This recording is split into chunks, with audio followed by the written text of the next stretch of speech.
The mental emotional perturbations are a 5-storied edifice. They can be painful or not. So this sutra and the next 5 are to do with the vrittis. These are the vortices of the mind heart, which suck our awareness into them. Yoga, spiritual practice, enlightenment practice, is about samadhi. This first book, this first chapter of Patanjali's Yoga Sutras is concerned with samadhi. If we're not in samadhi, then we're caught up in these vrittis. Now, it seems to me that these vrittis are normally categorized into five categories. And this doesn't fit in with the understanding that Patanjali's Yoga Sutras is a practical work. It's a practical work. It isn't a philosophical work. It isn't a speculative work. It's a work which is helping us come back to samadhi. It's a work which is pointing us to our true nature, the true nature of awareness. Sutra number 5 lists 5 vrittis, 5 of these vortices which suck us in. And the next 5 elaborate on each of these 5 vrittis. But they're not categories. They're not categories.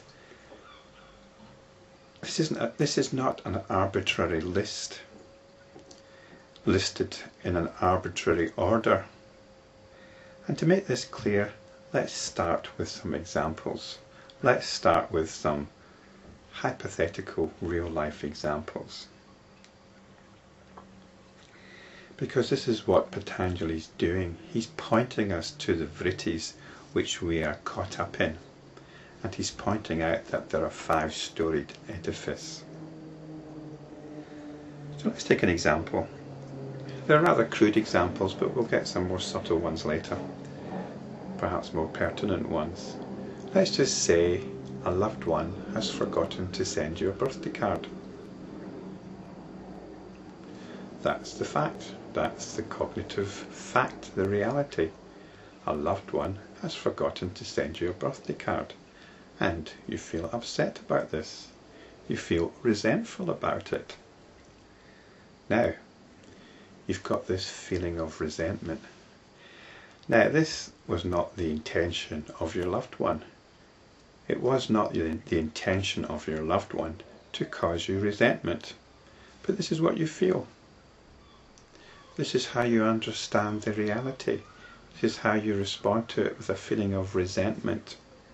And you think about it a bit further, you might think, well, I remember to send her or him a birthday card, and they've forgotten to send me one.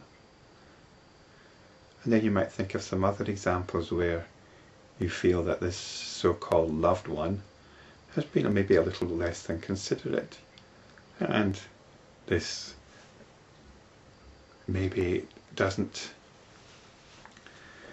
reflect very well against the amount of consideration you've shown them. So you feel there's a bit of a shortfall here. And this fuels the feeling of being hurt, doesn't it?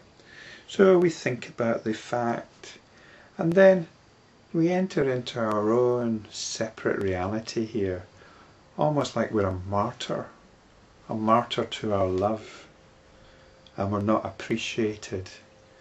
And we keep remembering this feeling of disappointment, of hurt, and we keep fueling it. This is the vritti. This is the vritti. And it's quite an uncomfortable one. We could say it's a painful vritti. It's a painful one. Let's take a pleasant one, the one of being in love. You've fallen in love. Okay. So there's the cognitive fact. There's an attractive person, and you've got a feeling towards him or her. And you'll think of all sorts of reasons why you've got this feeling. Perhaps it's their gentle manner, they're considerate. Perhaps it's their physical form, colour of their eyes. And everything they do in your company is like a blessing. It's very wonderful. Perhaps they showed you a kindness. Perhaps they showed you a kindness. So that could be the cognitive fact. They showed you a kindness. And you develop this in your imagination.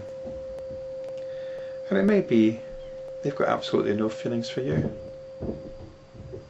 But you interpret everything they do as a sign of some possible affection for you.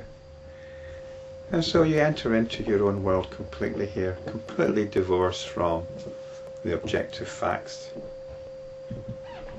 And you'll play this over and over again, fueling the feeling, fueling the memory of this feeling, bringing it to the fore all the time. So that's another vritti. And so there's a fivefold edifice here. There's the cognitive fact, and the word here is pramana. And then there are misconceptions, misapprehensions about that fact. This is Viparyaya. Cognition is confused. And then we fuel that confusion with our imagination.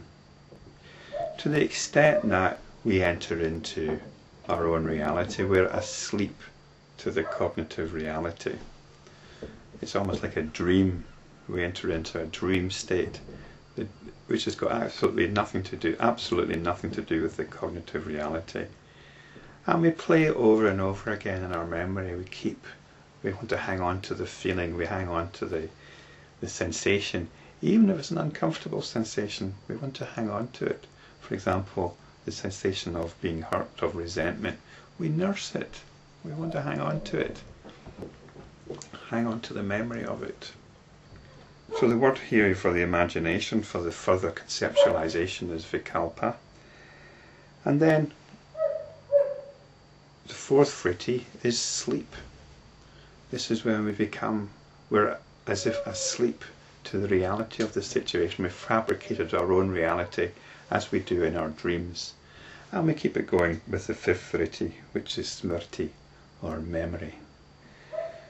So I appreciate if you've got a more conventional understanding of the Patanjali Yoga Sutras, then you might find my interpretation a little bit dubious.